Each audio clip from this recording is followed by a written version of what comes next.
Bom dia, queridos. Um prazer novamente estarmos juntos com o Senhor, celebrando, adorando o nome dEle. Hoje a gente tem uma alegria especial. Nosso amigo, pastor Anderson, vai estar trazendo a palavra de Deus para nós. Eu quero pedir sua atenção, que você o receba também com carinho, com amor. Pastor Anderson é da igreja missionária, uma igreja consolidada, vamos dizer assim, em Londrina, e está aqui também plantando igreja em Olinda. Então a gente tem começado a parcerias, tem começado uma caminhada junto. Queria pedir então que sua atenção para que a gente então ouvisse a palavra do Senhor e crescêssemos aqui junto. Vem para cá, Anderson, deixa eu orar com você. Consegue aí? Consegue, né? A academia é bom, né? Deixa eu orar então com o Anderson. Feche seus olhos. Pai, em nome de Jesus, nós pedimos que o Senhor nos abençoe aqui essa manhã, na exposição da Tua Palavra. Estamos aqui porque precisamos ouvir Tua voz e queremos ouvir o que a Tua Palavra, Senhor, tem para o nosso coração, para desafiar a nossa vida aqui nesse mundo. Em nome de Jesus, usa Teu servo para a Tua glória, Senhor. Amém. Amém. Bom dia, pessoal. Eu vou começar assim agradecendo. Eu tinha feito uma listinha em casa para não esquecer, mas eu esqueci da listinha, né? Entendeu como é, né? Mas eu agradeço a todos vocês, o pastor Sévolo, pela oportunidade, que para mim é um privilégio de estar aqui com vocês. Preciso lembrar vocês que... Lembrar não, né? Dizer que eu vim do Paraná, né? E por isso vocês vão ouvir eu falar horta, porta. Meu nome é Anderson, né? Não é Anderson. Estou aprendendo ainda a me apresentar. E então vocês vão ouvir a minha esposa aqui, Heloíse. Eu a amo e tem me acompanhado no ministério. Embarcou desde o início, quando casou comigo, nessa doideira, né? A minha parte bonita. E ela tem me acompanhado então no ministério. Voltando então a agradecer vocês por tudo aquilo que a gente tem começado. O pastor Sévolo com a sua família, a esposa, tem sido uma bênção, porque a gente veio de tão longe. E uma das coisas que Deus ele falou comigo antes de eu vir para cá é que quando a gente entra no ministério, quando a gente deixa tudo que a gente tem, amigos, família, irmãos, lá em Mateus está dizendo isso no Evangelho, que a gente ganha tudo isso em dobro. É claro que assim, tem uma observação muito importante que diz que a gente ganha também problemas, né? E é muito legal isso, mas Deus me alertou de tudo isso e é verdade. Ele tem me dado uma família aqui, tem me dado amigos, irmãos, e eu me sinto privilegiado de verdade de estar aqui com vocês, da parceria e de tudo aquilo que, sem conhecer boa parte de vocês, eu já tenho ganhado, né? De verdade. Muito obrigado de coração a essa igreja aqui. Eu quero compartilhar com vocês então hoje mais uma mensagem da série que é uma nova cidadania, né? Todos nós aqui brasileiros, trabalhadores, né? Tem um amigo meu que diz que brasileiro não é nacionalidade, é profissão, né? Carpinteiro, pedreiro. Um amigo meu bem revoltado, ele disse isso para mim há muitos anos atrás, e às vezes eu acredito, né? Um povo trabalhador, sofredor. Mas gostaria de orar com vocês mais uma vez, consagrando esse momento a Ele, que o Espírito Santo continue ministrando aquilo que Ele já tem feito durante a semana, né? Durante o seu devocional e a sua vida com Deus. Obrigado, Jesus, por essa manhã maravilhosa, pelo presente que é, Senhor, poder viver a nossa vida para a sua glória, de poder pertencer a essa nação, a essa herança que é de sermos povo do Senhor, povo escolhido do Senhor, que é cuidado pelo Senhor. Obrigado, Senhor, pelo Teu Espírito Santo, que constrange os nossos corações e nos volta, Senhor, para a Tua Palavra, para aquilo que o Senhor tem a ministrar às nossas vidas. Abrimos o nosso coração, abrimos, Senhor, o nosso ouvido, a nossa mente, para que a boa semente seja, Senhor, que ela caia em solo fértil e sejamos abençoado, Senhor, através de uma vida dedicada ao Senhor, no nome de Jesus. Amém. Uma nova cidadania. Essa semana eu recebi um e-mail, eu me inscrevi num site chamado change.org, né? Eu vou sair já desse site, mas é engraçado que essa semana em especial eu recebi um e-mail que dizia assim: Anderson, salve o Brasil desse problema, né? E deixa eu entrar nesse negócio, né? Anderson, salve o Brasil desse problema. Eu me senti meio que super-homem na hora, assim, abri um sorriso, né? O que eu posso fazer? Eu vou salvar o Brasil desse problema. Aí em seguida ele diz: esse abaixo-assinado foi feito para pessoas como você, né? Puxa vida, né? Que especial. Eles sabem muito bem como atingir, né? Me sentindo um salvador. Todos nós queremos ser salvador de alguma coisa nesse momento. Nós queremos nos salvar desse momento que a gente está vivendo, né, no Brasil. E também tem um autor chamado Clóvis de Barro Filho, até coloquei essa frase aí para vocês. Ele escreveu um livro chamado Ética e Vergonha na Cara. Ele escreveu isso em parceria com um outro autor, que eu não me lembro agora, mas a frase diz aqui que se nós formos esperar uma sociedade ideal para que a ética possa existir, é possível que ela não venha a existir nunca, né? E ele não é cristão. Talvez a gente poderia substituir a palavra ética por o evangelho, que se nós formos esperar uma sociedade ideal para que o evangelho, para que a nossa sociedade seja convertida, né, talvez esse momento nunca possa existir. Se a gente for esperar um momento ideal para que a gente cumpra a nossa missão nesse mundo, para que a gente assuma a nossa cidadania, talvez esse momento ele nunca chegue, né? E na revista Exame também, eu já havia lido sobre isso, mas eu pesquisei e várias outras revistas importantes aí desse cenário têm publicado matérias semelhantes a essa, né? Mas diz que brasileiros deixam carreira aqui para começar do zero no exterior, em meio ao cenário de crise no país. Cada vez mais pessoas decidem por deixar o Brasil definitivamente para trabalhar em outros países. Essa matéria é uma matéria recente, tá bom? Mas se você procurar no YouTube, por exemplo, você vê pessoas aí da alta sociedade, classe alta, empresários, abandonando o nosso país para começar a vida fora. E aqueles que têm condição de ajuntar um pouco de dinheiro e viver ilegalmente num outro país, né, eles têm feito isso. Eu não sei, talvez aqui alguém tenha pensado em sair do país para fugir dessa crise. E não só da crise, da injustiça, da impunidade, né? Eu mesmo já pensei isso algumas vezes, né? Essa mensagem aqui, primeiro eu precisei pregar ela para mim, porque eu precisava lidar com tudo isso que a gente vê na mídia, a gente vê na internet, né? É uma impunidade muito grande. A gente vê que agora o teto, né, das contas, do déficit foi aumentado em alguns bilhões, né? Porque aquilo que foi anunciado, eles não vão conseguir cumprir a meta, aumentou. A gente vê a impunidade dos políticos, né? A gente está falando de política agora, né? Mas a gente sabe que a crise ela não é só política, é moral, é social, e isso acontece, né, em todas as esferas que são principais da nossa sociedade. A gente vê essa crise acontecendo. Mas esse desespero aqui pela sociedade, por essa cidadania, por essa mudança, né, ela não vem só desse cenário do mundo afora. Vamos falar, né, porque a gente se refere muito a quem não é cristão, como se ele fosse do mundo e a gente fosse um extraterrestre, né? A gente vive num outro mundo, né? Aquela coisa da esfera do dragão.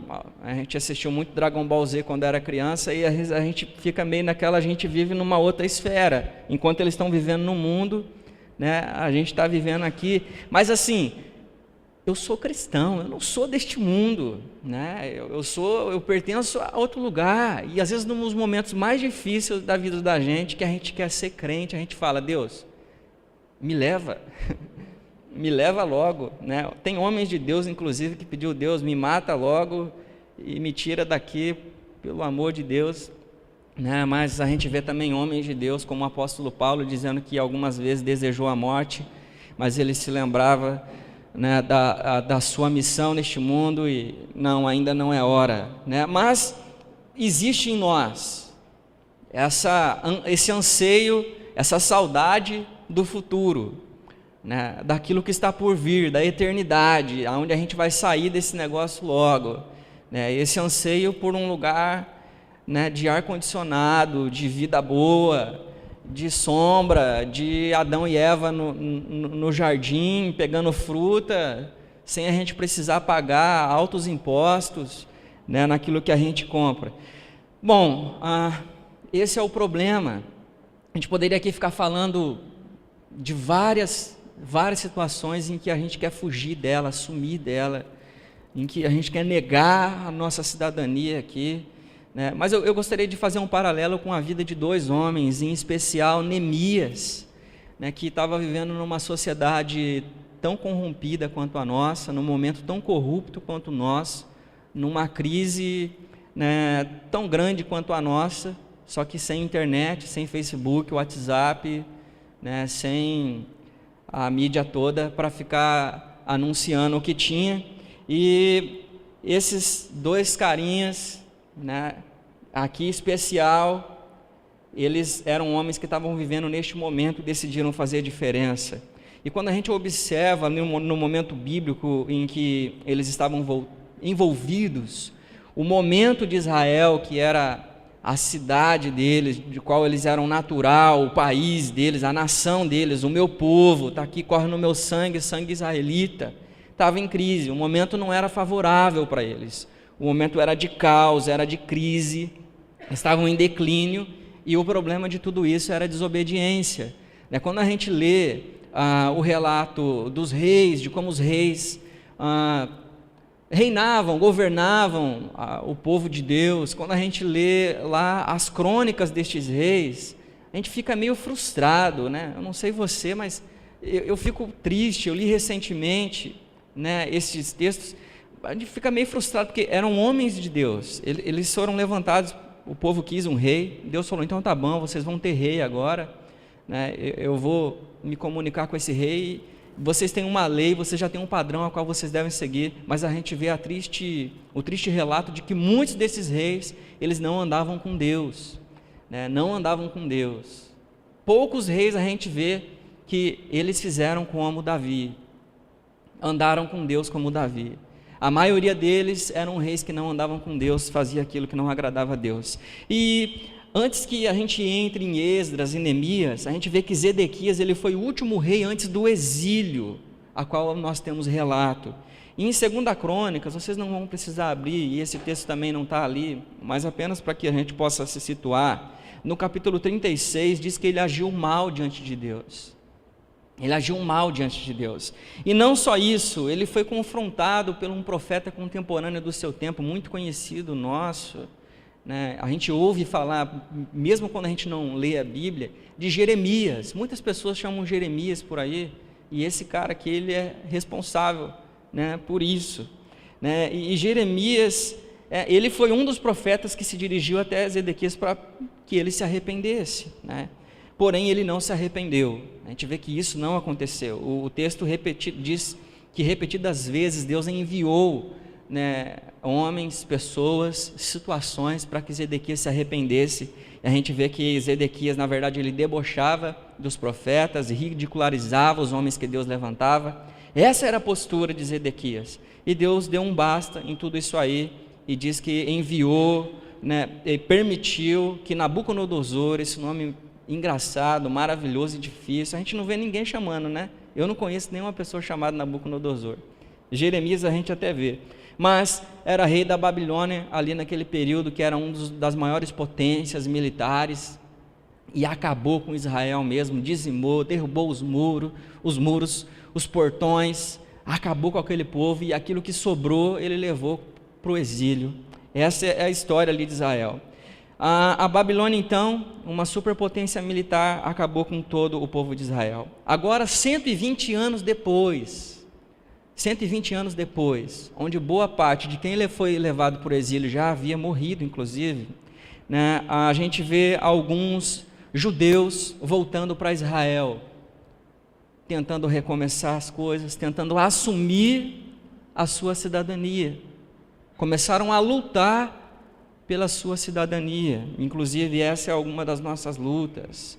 Eu sou brasileiro, brasileiro não é assim. Eu não aceito que seja assim.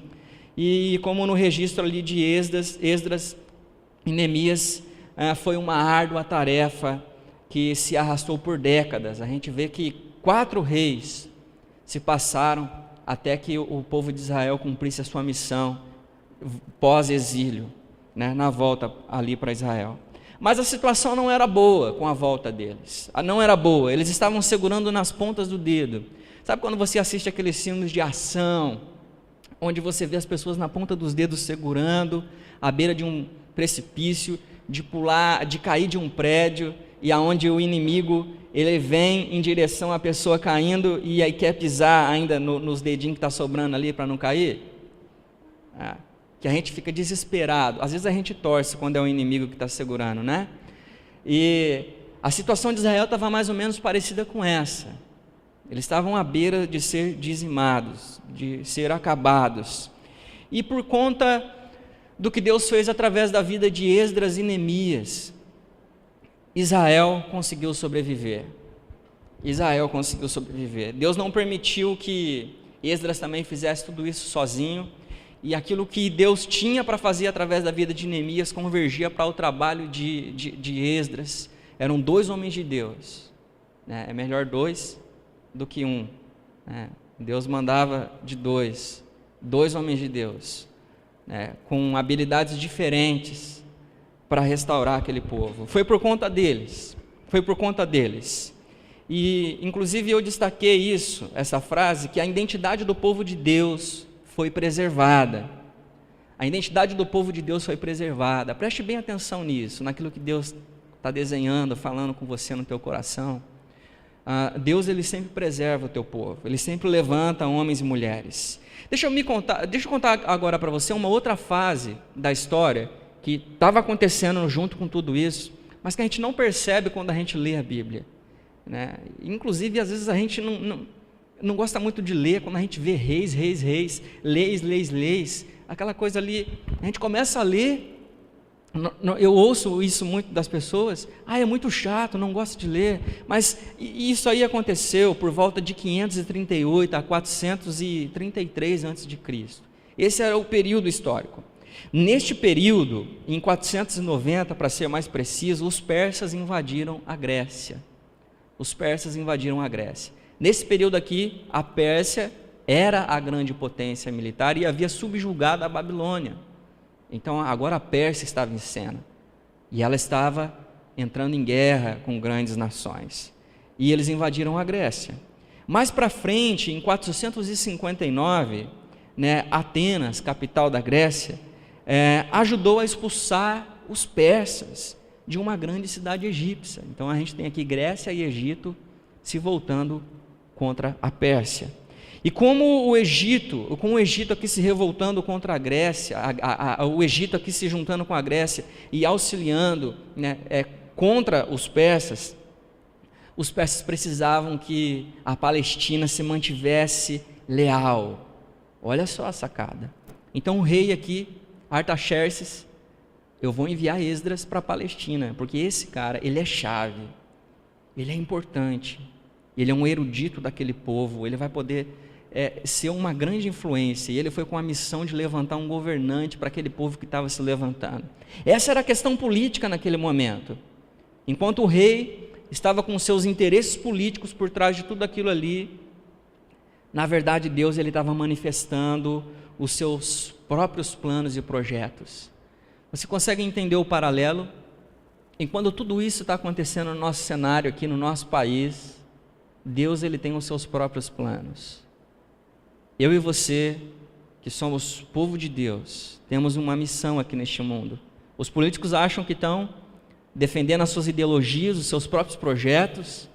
Nós fazemos parte disso, pagamos os nossos impostos, mas Deus tem chamado a mim e a você para cumprir a nossa missão.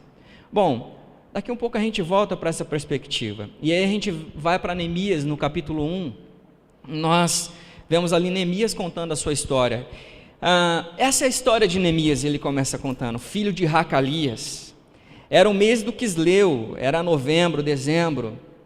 Diz que era um período de frio ali naquele momento, né, do 20º ano do rei daquele período, ocasião em que eu morava no complexo de Suzã. Suzã era uma cidade de extrema importância ali na Mesopotâmia.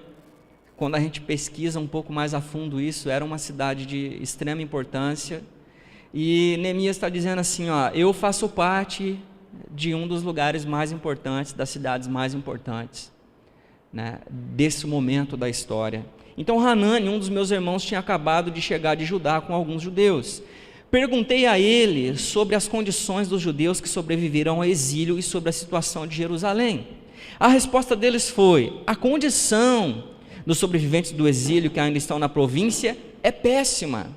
Eles enfrentam muitas dificuldades. Os muros de Jerusalém continuam em ruínas e dos portões só restam cinzas. Quando ouvi isso, sentei-me e chorei durante vários dias. A tristeza me dominou e eu fiquei sem comer nada, orando ao Deus dos céus. Alguns dizem aqui que Neemias entrou em profunda depressão, né? Em profunda depressão. Lendo o livro Ocupado Demais para Orar, do Bill Hybels, ele diz que a oração é a melhor terapia. Neemias, ele foi ao melhor terapeuta, orando ao Deus dos céus. Neemias aqui, eu quero dizer a vocês, se nós observarmos, ele teve um encontro com o seu papel quanto cidadão dos céus. Ele teve um encontro com a sua cidadania, né, quanto filho de Deus, que vivia no meio de um povo impuro, de fala impura, emprestando a fala de Isaías. Neemias estava vivendo aqui neste momento e tendo um encontro com a sua cidadania, com a sua missão neste mundo. Neemias aqui, ele faz algumas coisas que é muito importantes para uma pessoa que é um cidadão. Ele fez perguntas sobre o povo dele, de como as coisas estavam. Ele estava interessado em saber as condições do teu povo, dos judeus que sobreviveram ao período do exílio. Ele entendeu que as condições daquele povo eram péssimas, eram de muitas dificuldades. Os muros estavam em ruínas, os portões estavam em cinzas. Quando a gente assiste aqueles filmes mais épicos e medievais, a gente vê que os muros e os portões são as coisas mais importantes que eles podem ter. Eu não sei quantos gostam de Game of Thrones, mas a galera, assim, o que é prioritário para eles, o que eles gostam de proteger é o seu reinado através dos muros e através dos portões. Mesmo outros filmes que você assiste, você vê que isso é importante. Neemias estava dizendo assim, o povo estava dizendo assim, aquilo que a gente tem de mais importante está em ruína, está em cinzas. Está tudo destruído. Está tudo acabado.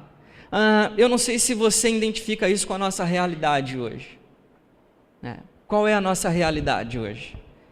Será que essa é a realidade muito parecida? O cenário é de guerra, é de destruição, né? E ele ouviu, e quando ele ouviu, ele chorou. Ele teve empatia pelo teu povo. Ele se colocou no lugar e sentiu: eu estou aqui trabalhando com o rei, eu estou comendo as melhores coisas, eu estou nos melhores lugares, mas eu sinto profundamente pelo meu povo e pela situação do meu lugar.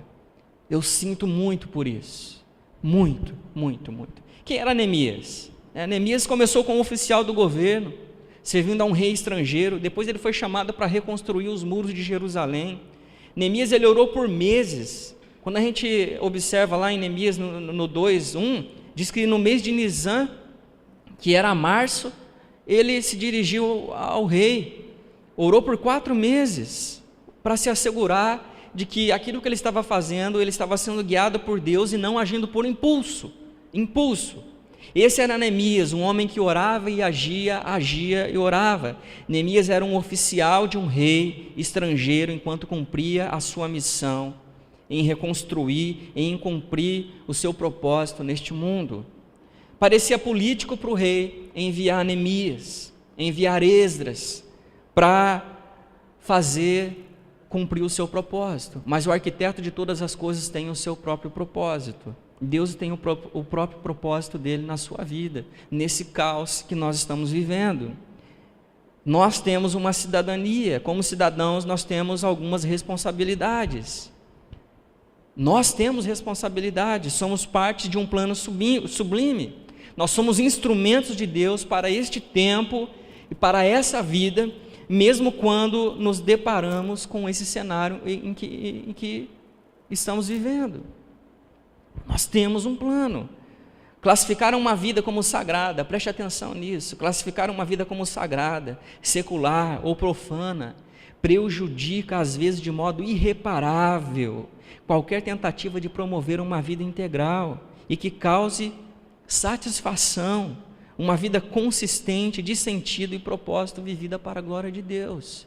Quando nós começamos a etiquetar as pessoas, quando nós começamos a classificar as pessoas, ou a nossa própria vida, nós estamos perdendo a oportunidade de viver uma vida integral. Quando nós vamos à igreja, vestimos a camiseta, né? Não literalmente, às vezes literalmente, né, pastor? Né? E quando nós estamos no serviço, nós temos outro uniforme, e quando estamos com os amigos, vivendo uma vida social, é aquela coisa do chapéus diferentes, em lugares diferentes. Nós somos chamados para viver uma vida íntegra, integral. Nós estamos em missão e a nossa missão não muda com os lugares que nós estamos. Não muda. Nós não somos deste mundo, mas nós estamos neste mundo quanto cidadão dos céus. Nós somos concidadãos. Em Efésios, o apóstolo Paulo, a igreja em Éfeso, escreveu isso. De onde tantas pessoas tiram o hábito de separar a sua vida da vida do mundo ao redor. De onde as pessoas tiram? Vivendo entre duas esferas. A Bíblia em nenhum momento diz isso. Certamente essa verdade equivocada não é da Bíblia. As Sagradas Escrituras do início ao fim resistem categoricamente a esse tipo de separação. Nós como os cristãos precisamos ser lembrados constantemente do que fazemos faz parte de algo maior que a própria sobrevivência, de que espalhar a história de Deus pelo mundo vale qualquer sacrifício. A nossa vida é muito maior que qualquer sobrevivência, do que a nossa luta pela sobrevivência, do que a nossa luta em pagar impostos, em se alimentar, em se vestir. A nossa luta é muito maior que isso, a nossa missão neste mundo é muito maior que isso, é muito mais importante do que isso. Nós temos relato nos evangelhos do próprio Jesus instruindo, instigando o seu povo a viver e a buscar em primeiro lugar o seu reino, a não se preocupar com o que comer, com o que vestir, né? Não que isso seja a sua, que essa não seja a sua ou a nossa maior preocupação, mas que antes de tudo a nossa responsabilidade em propagar as boas novas do Evangelho, é que essa seja a nossa maior preocupação. Essa é a nossa nova cidadania, essa é a nossa cidadania, ser chamados para pregar o Evangelho. Esdras e Neemias foram homens, foram servos de Deus, que estavam comprometidos com a sua missão. Eles estavam ali para cumprir a sua missão, eles estavam submissos à boa vontade de Deus, mesmo vivendo no contexto em que eles viviam, mesmo sendo os homens que eles eram, trabalhando onde trabalhavam, servindo a um rei pagão, num povo pagão, cumprir a sua missão quanto servos de Deus, sem precisar abandonar o seu trabalho secular, sem precisar abandonar as outras coisas que eles viviam. Existem certas coisas na nossa vida, na nossa nova identidade com Cristo, que precisam ser abandonadas, mas nós não fomos chamados para viver reclusos. Cumprir a nossa missão quanto servos de Deus neste mundo não significa abandonar tudo, significa em nós assumirmos a nossa postura diante daquilo que Deus colocou para que nós fizéssemos, para que nós façamos. Por submeter-se à vontade de Deus, aqueles homens foram enviados Quando nós nos submetemos à vontade de Deus, nós somos enviados. Nunca nos falta oportunidade para servir, para fazer, para propagar o Evangelho. A ação é a chave fundamental para o sucesso do Evangelho. Agir em direção à nossa missão é fundamental. É fundamental. O seu chamado não é só entrar no reino dos céus, mas é ser a expressão dele aqui na terra.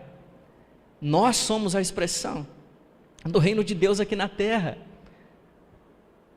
Nós somos as pessoas que olhamos e assistimos e lemos e vemos toda a situação, e quando perguntamos, fazemos as perguntas, nós somos as pessoas que mantêm a sua postura,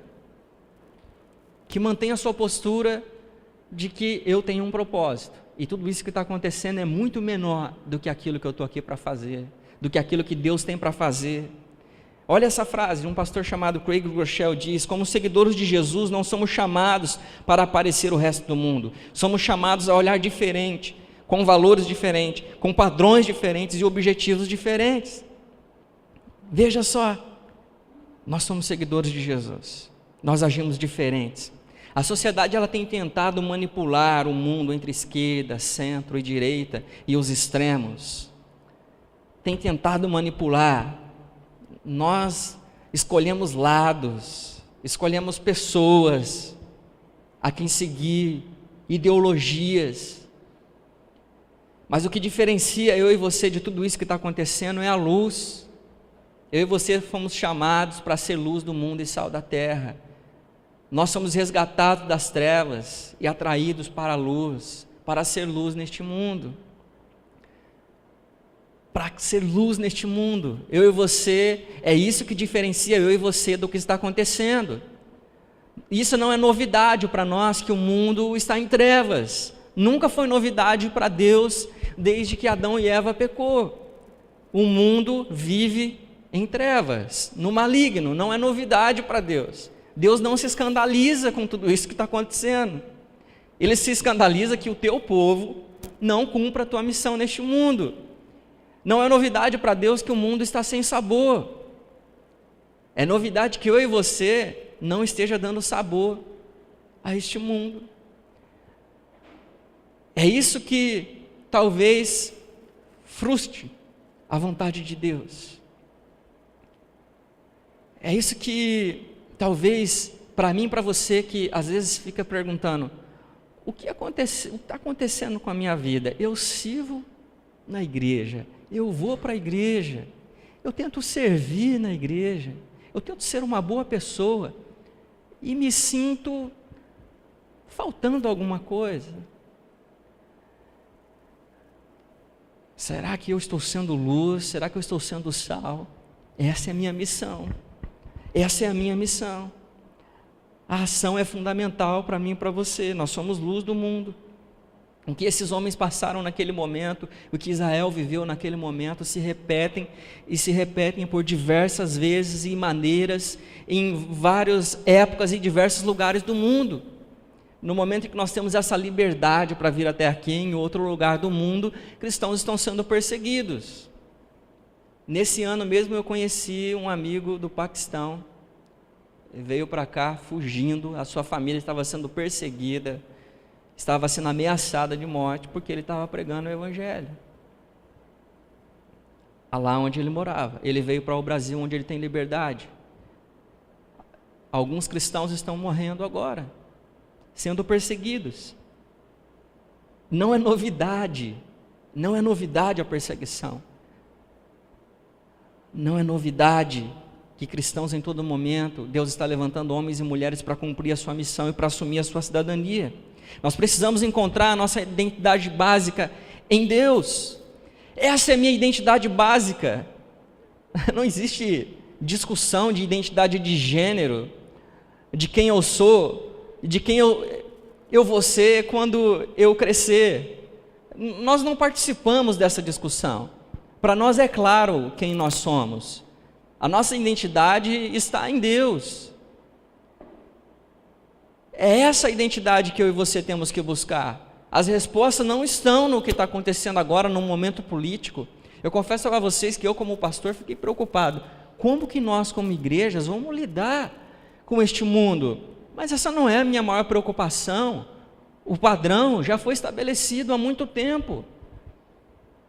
A questão é, como eu vou cumprir a minha missão? Deus, o que o Senhor já está fazendo nesse momento da história e que eu posso ser útil quanto cidadão dos céus aqui na terra, em missão? É isso. Como eu vou dizer para essas pessoas que estão discutindo essas filosofias, essas ideologias, como eu vou chegar a ela e apresentar o Evangelho? Pessoas que estão em crise afetiva, de amor, essas pessoas que estão procurando o seu lugar no mundo, e a gente já sabe qual é o lugar delas neste mundo. Nós já sabemos, enquanto a mídia está propagando novelas e minisséries de qual é o seu lugar no mundo e de quem a pessoa vai ser quando crescer, nós não precisamos dessa resposta, nós já temos. Isso é muito claro para nós. A identidade de homens e mulheres está sob constante desafio e ameaça há muito tempo, seja por ataque, seja por sedução.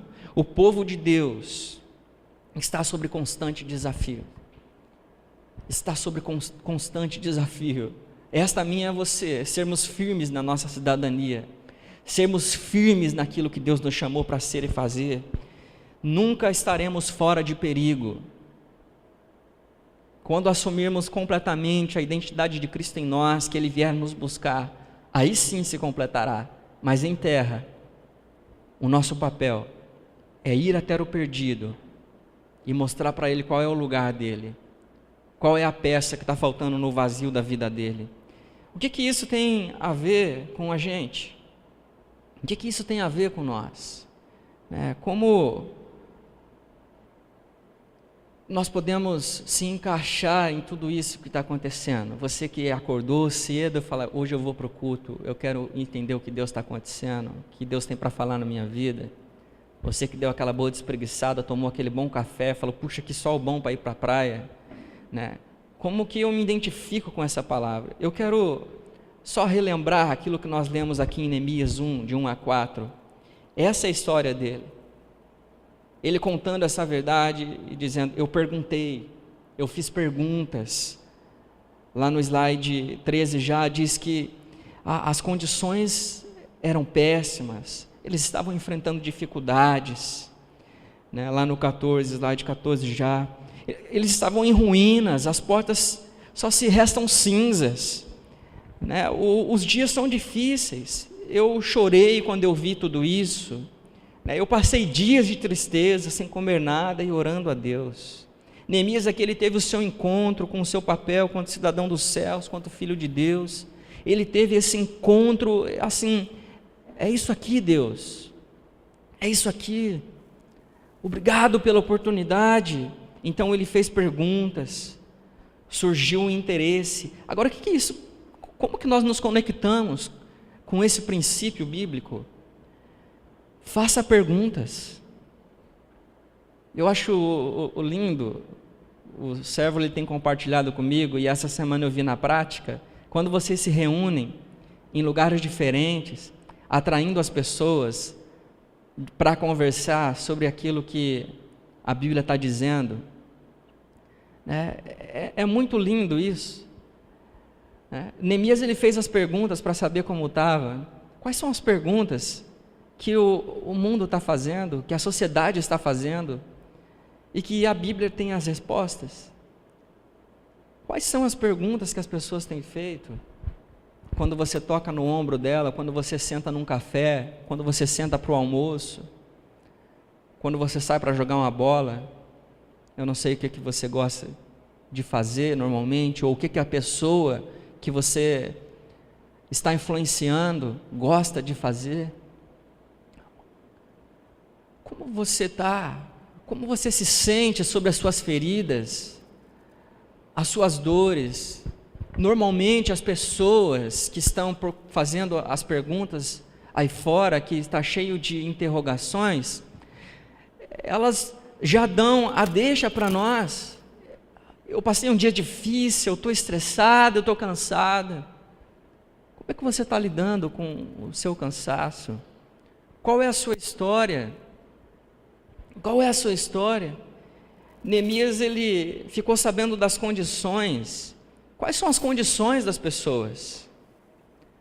Quais são as condições em que elas estão vivendo? Você consegue ter esse olhar profundo, aquele olhar muito maior e profundo do que uma timeline, né, do Facebook, do que aqueles recados que você recebe toda hora do WhatsApp, que você silencia algumas pessoas para não receber tanta foto? Qual é a condição da vida dessa pessoa? Qual é o relacionamento? Eu dei risada com a minha esposa essa semana, porque uma pessoa conhecida minha de Londrina, ela publicou no Facebook que eu fui procurar a minha amiga no Facebook e eu vi que nós não somos mais amigas. Eu acho que ela não gosta mais de mim. Bauman já fala sobre essa liquidez dos relacionamentos. Como está? Quais são as condições? Qual é o vazio, a profundidade do vazio da vida dessas pessoas? O Neemias, ele ouviu, ele teve empatia, ele se colocou no lugar do outro, ele sentiu a dor do outro. Olha, eu sei o que você está passando, porque antes de eu ter o meu encontro com Cristo, eu sentia a mesma coisa. Eu lembro em algumas das minhas conversas pastorais, aconselhamento, a uma irmã querida em Londrina, e que ela entrou numa profunda depressão por causa de algumas coisas que estavam acontecendo na vida dela, e eu não tinha aquele feeling terapêutico que eu esperava ter, quando eu fui conversar com ela, e a única coisa que eu consegui falar com ela depois de tanto tempo de conversa é: eu entendo o que você está passando, eu sei o que você está passando. Muitas pessoas tinham ido visitar ela, depois de um tempo ela falou para mim: pastor, o que me fez sair daquilo é dizer que o pastor entendia a minha dor, porque muitas pessoas foram em casa, e aí a gente lembra dos amigos de Jó, que tem alguma coisa errada na tua vida, você está em pecado, alguma coisa você está fazendo de errado, alguma coisa está errado. Nós precisamos ter empatia e não se colocar no lugar de juiz, de querer consertar o casamento, porque se identificar com o outro é o que Jesus faz, e a nossa missão é essa. Foi o que Jesus fez por mim e por você. É isso que Ele espera de mim e de você nessa nova cidadania. Deus nos colocou num cenário fértil. O caos, para nós não é caos, para nós é oportunidade. É um solo árido, é um campo, na verdade, pronto para ser colhido. Foi isso que Jesus disse: o problema não é a colheita, o problema não é aquilo que colher, o problema são pessoas. Orem ao dono do campo, ao Senhor da seara, para que envie trabalhadores. Essa é a nossa oração. É visão de Deus para que a gente enxergue o campo, para que nós enxerguemos as pessoas, e mais, para que a gente se identifique com a nossa missão. Essa é a nossa oração. Em Neemias, no capítulo 2, no versículo 1 a 5, diz ali o rei perguntando a Neemias: você parece abatido, não está doente ou deprimido? Está? A pergunta me deixou ainda mais perturbado. E respondi: viva o rei! Como eu não estaria abatido se a cidade na qual todos os meus familiares estão sepultados está em ruínas, e só restam cinzas dos meus portões? O rei perguntou: o que você deseja? Orando ao Deus dos céus, eu fiz o meu pedido. Se o rei está contente comigo e acha que eu sou um bom funcionário, na versão a mensagem, Dá-me permissão para ir ajudar até a cidade na qual meus antepassados estão sepultados, para que eu possa reconstruí-la. Faça isso por mim. Sabe o que nós percebemos, nós podemos perceber aqui? O que você deseja? Olha a pergunta do rei. Constantemente, pessoas estão dispostas a nos oferecer oportunidade para que a gente cumpra a nossa missão neste mundo. Constantemente, pessoas estão fazendo perguntas, abrindo portas, dando o privilégio a mim e você de cumprir a nossa missão. Deus está fazendo isso. Creia nisso. Quando ele diz, orando ao Deus dos céus, eu fiz o meu pedido. Isso aqui nos ensina que nós precisamos agir segundo a direção do Espírito Santo, por meio de uma vida de oração. Uma vida de oração. Para que eu e você não cometa equívocos na sua missão. Lembrando que Neemias orou por 4 meses, até que ele tivesse esse encontro com o rei. Por 4 meses, se identificando com a sua missão, com a sua cidadania, para não cometer equívocos na sua missão. Antes de assumir uma nova cidadania, sabe o que nós aprendemos aqui com Neemias? A cidadania dele. Ele já estava vivendo há algum tempo. Quando nós observamos, a pergunta que Neemias fez ao rei é: você está contente comigo? Você acha que eu sou um bom funcionário? Me dá permissão de ir. Neemias, ele tinha autoridade para fazer o que ele fez. Assim como o apóstolo Paulo: seja meu seguidor assim como eu sou de Cristo. Essa é a nossa autoridade como cristão, para cumprir a nossa missão. Nós também precisamos corrigir o nosso caráter, as nossas posturas, para que a nossa vida seja diferente de tudo isso que está acontecendo no mundo. Nós não podemos ser confundidos nas nossas ações, naquilo que falamos, olhamos, fazemos, aonde vamos. Nós não podemos se confundir no meio da multidão. As pessoas precisam saber que nós somos diferentes, agimos diferente no meio deste mundo. No ambiente de trabalho, a minha postura é diferente dos meus colegas. Se todo mundo aqui dá uma desviada, se todo mundo aqui faz algo que não é muito coerente, eu não sou todo mundo. Eu sou cidadãos dos céus, eu ajo diferente. Para finalizar, eu gostaria de deixar um texto de Efésios 19, 21, onde diz que, portanto, vocês já não são estrangeiros nem forasteiros, mas são concidadãos dos santos e membros da família de Deus, edificados sobre o fundamento dos apóstolos e dos profetas, tendo Jesus Cristo como pedra angular, no qual todo o edifício é ajustado e cresce para tornar-se um santuário santo no Senhor. Eu e você somos concidadãos dos céus. Nós agimos aqui na terra com os olhos no céu. Nós temos uma cidadania e nós precisamos assumi-la, assumir a nossa identidade em Cristo. Nós recebemos uma nova cidadania e a nossa responsabilidade é vivê-la para a glória do Senhor. Amém?